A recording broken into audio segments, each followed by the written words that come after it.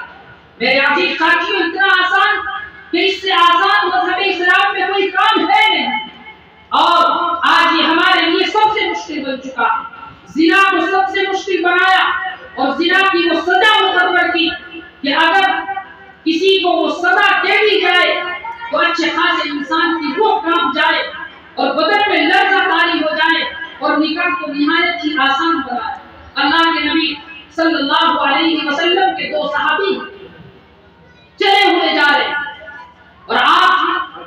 دونوں صحابی باتیں کرتے ہوئے چلے جا رہے، دیکھا کہ سامنے ایک مکان ہے، اس مکان میں مکان مالک رہتے ہیں، دونوں دوست ہیں، قریبی تعلق ہے آپس میں۔ ایک دوست نے اپنے دوست سے کہا کہ یہ جو مکان ہے، اس مکان میں ایک نوجوان لڑکی اور وہ بڑی دیندار ہے، آج ہم جب رشتہ تلاش کرنے جاتے ہیں ہم دیندار کو نہیں دیکھتے۔ اللہ کے نبی صلی اللہ علیہ وسلم کے پاس ایک صحابی آئے اور انہوں نے آ کر کے کہا کہ اللہ کے رسول، میری بہن جوان ہے، اس کے لیے کوئی لڑکا آپ منتخب کر دیں۔ اللہ کے نبی نے فرمایا کہ تمہیں بلال پسند ہے؟ وہ خاموش ہو گئے۔ مطلب یہ ہے کہ پسند نہیں، بلال غریب ہے، بلال کالے ہیں، چہرہ بھی کوئی درست نہیں۔ اگلے دن تشریف لائے اور آ کے عرض کیا، اللہ کے رسول، میری بہن جوان ہے، کوئی لڑکا نکاح کے لیے مقرر کر دے۔ آپ نے کہا کیا تمہیں بلال پسند ہے؟ وہ خاموش ہو گئے۔ خاموشی اس بات کا ثبوت کی دلیل تھی کہ مجھے بلال پسند نہیں ہے، بظاہر چہرہ بھی درست نہیں ہے۔ چنانچہ جب تیسرے روز آئے، اللہ کے نبی سے کہا، اللہ کے رسول، میری بہن جو ہے وہ شادی کے لائق ہو گئی، کوئی لڑکا متعین کر دے تاکہ اس کا نکاح ہو جائے۔ اللہ کے نبی نے فرمایا، کیا تمہیں جنتی پسند ہے؟ کہ اللہ کے نبی گواہی دے رہے ہیں کہ تمہارے بہن کے شوہر کے جنتی ہونے کی اللہ کے نبی صلی اللہ علیہ وسلم یہ گواہی دے رہے ہیں۔ آج ہم جب رشتے تلاش کرتے ہیں، ہمیں چاہے وہ کسی بھی قسم کا انسان ہو، وہ شرابی کیوں نہ ہو، کبابی کیوں نہ ہو، اس کے حالات کیسے ہی کیوں نہ ہو، لیکن ہم اس کے اندر یہ تلاش نہیں کرتے کہ اس کے اندر دینداری بھی ہے یا نہیں ہے۔ اللہ کے نبی فرماتے ہیں کہ بلال کالا ہے، بلال کا چہرہ درست نہیں ہے، بلال غریب ہے، بلال کے پاس رہنے کو مکان نہیں ہے، لیکن میں کہتا ہوں کہ بلال جنتی ہے۔ میرے عزیز ساتھیوں، تمہاری بیٹیاں محلوں کے اندر سزت کر کے زندگی گزاریں، بہتر ہے کسی نیک اور نمازی انسان کی جھوپڑی میں وہ سکون کی زندگی بسر کریں۔ تو آپ جب رشتے تلاش کریں تو سب سے پہلی بات یہ ہے کہ اس گھرانے کی چمک دمک کو نہ دیکھیں، اس کے ٹائلز اور پتھر کو نہ دیکھیں، ورنہ ان پتھروں کے گھروں کے اندر ان کے دل بھی پتھر ہو چکے ہیں۔ اگر تم نے دودھ پلانا ان سبولوں کو چھوڑ دیا تو تمہاری بیٹی کو ایک روز قتل کر دیں گے۔ ان کے دلوں کو بھی دیکھیں کہ یہ نبی علیہ السلام کی تعلیم سے واقف ہے یا نہیں۔ میرے عزیز ساتھیوں، میں یہ عرض کر رہا تھا اور اس واقعے کو پورا کر کے بات کو فوراً ختم کر دوں گا کہ اللہ کے نبی صلی اللہ علیہ وسلم کے دو صحابی چلے ہوئے جا رہے ہیں، اور جب انہوں نے دیکھا کہ وہ مکان آیا اور آ کر کہا کہ اس میں ایک بچی ہے، بظاہر دینی اعتبار سے بھی بہت اچھی ہے، آپ میرا رشتہ لے کر کے جائیں، اور وہ مجھے بہت زیادہ پسند ہے۔ ان کا دوست رشتہ لے کر کے گیا اور وہ باہر سڑک پر کھڑے ہوئے، جا کے اندر کہا کہ میں فلاں لڑکے کا رشتہ لے کر کے آیا ہوں، آپ کو لڑکا پسند ہے؟ انہوں نے کہا کہ نہیں، وہ لڑکا بظاہر نیک ہے لیکن مجھے پسند ہے۔ وہ جو رشتہ لے کر کے گئے تھے ان سے مکان مالک نے لڑکی کے باپ نے پوچھا، لڑکی کے باپ سے انہوں نے پوچھا کہ آخر تمہیں پھر پسند کون ہے؟ کہا کہ مجھے آپ پسند ہے، کرو گے نکاح؟ اب وہ بیچارے باہر کھڑے ہوئے ہیں، یہ جو رشتہ لے کر کے کے گئے تھے، نکاح ہو گیا اور باہر آ کر کے کہا کہ میرے دوست مجھے معاف کرنا، حالانکہ دراصل بات تو یہ تھی کہ یہ لڑکی قسمت میں رشتہ میں تمہارا لے کر کے گیا تھا اور نکاح میرا ہو گیا۔ ان دوست نے کہا اس لیے کہ انہوں نے بھی جناب رسول اللہ صلی اللہ علیہ وسلم کی درسگاہ میں رہ کر کے، اللہ کے نبی کی تربیت میں رہ کر کے زندگی گزاری تھی۔ آج ہمارے میں سے کوئی ہوتا تو آپس کے اندر اختلاف اور جھگڑے ہو جاتے، لیکن یہ کہتے ہیں کہ میرے دوست مجھے معاف کرنا، وہ تمہاری قسمت میں تھی، بیچ میں حائل ہو گیا۔ میرے عزیز ساتھیوں، یہ اللہ کے نبی صلی اللہ علیہ وسلم نے ہمیں تعلیم دی، یہ نکاح ہے، اس کو اتنا آسان بنایا۔ آج ہم نے ان رسومات کے اندر پڑھ کر کے ان نکاحوں کو اتنا مشکل بنا دیا کہ آج مجھے دکھی دل سے یہ بات کہنی پڑ رہی ہے کہ جب کسی کے گھر کے اندر جوان بیٹی ہوتی ہے تو اس کا باپ رات کو سکون سے سو نہیں سکتا، کیونکہ زمانے کی رسموں نے اس کے دل کے اندر یہ احساس پیدا کرا دیا کہ تیرے گھر کے اندر یہ جوان بچی نہیں ہے بلکہ یہ جہنم کے انگارے ہیں۔ میں نوجوانوں تم سے کہتا ہوں اور ہاتھ جوڑ کر کے درخواست کرتا ہوں، اپنی روش کو بدلو، اپنے حالات کو بدلو، اپنی نیتوں کو بدلو۔ کم از کم اس بچی کے باپ کے دل کے اندر یہ احساس نہ پیدا کراؤ کہ وہ یہ سمجھے کہ میرے گھر کے اندر یہ جوان بچی نہیں ہے، یہ جہنم کے انگارے پڑ رہے ہیں۔ میرے دوستو، تمہاری بدچلنی نے، تمہاری بد اخلاقی نے، تمہاری رسومات نے، تمہارے انداز نے، تمہارے طریقوں نے، تمہارے جہیز کے لالچوں نے، تمہاری درندگی کی صفت نے اور تمہارے جو ہے وہ لالچی ذہن نے ایک باپ کی نیند کو تباہ و برباد کر دیا، سکون اس کی زندگیوں سے نکال دیا۔ اس روش کو بدلنا ہوگا، جبھی چین سے ہمارے گھروں کے اندر سکون پیدا ہوگا، جبھی ہماری بچیاں عزت کے ساتھ میں ان کی ڈولیاں ہو سے اٹھیں گی۔ ورنہ اگر تم نے روشوں کو نہیں بدلا تو تم علماء کے دروازے پر جاؤ یا سیاستدانوں کے دروازے پر جا کر کے کہو کہ آج ہماری بچیاں غیر مسلموں کے ساتھ بھاگ رہی ہیں۔ میرے عزیز ساتھیوں، قصوروار نہیں ہے، قصوروار تمہاری رسم ہے، قصوروار تمہاری ذہنیت ہے، قصوروار تمہاری بدچلنی ہے، قصوروار تمہاری درندگی کی صفت ہے۔ ان تمام چیزوں کو چھوڑ کر کے اس طریقے پر آنا ہوگا جس طریقے پر جناب رسول اللہ صلی اللہ علیہ وسلم اس سنت کو چھوڑ کر کے گئے تھے۔ دعا کریں کہ اللہ تبارک و تعالی کہنے سے زیادہ عمل کی توفیق عطا فرمائے۔ وآخر دعوانا الحمدللہ رب العالمین۔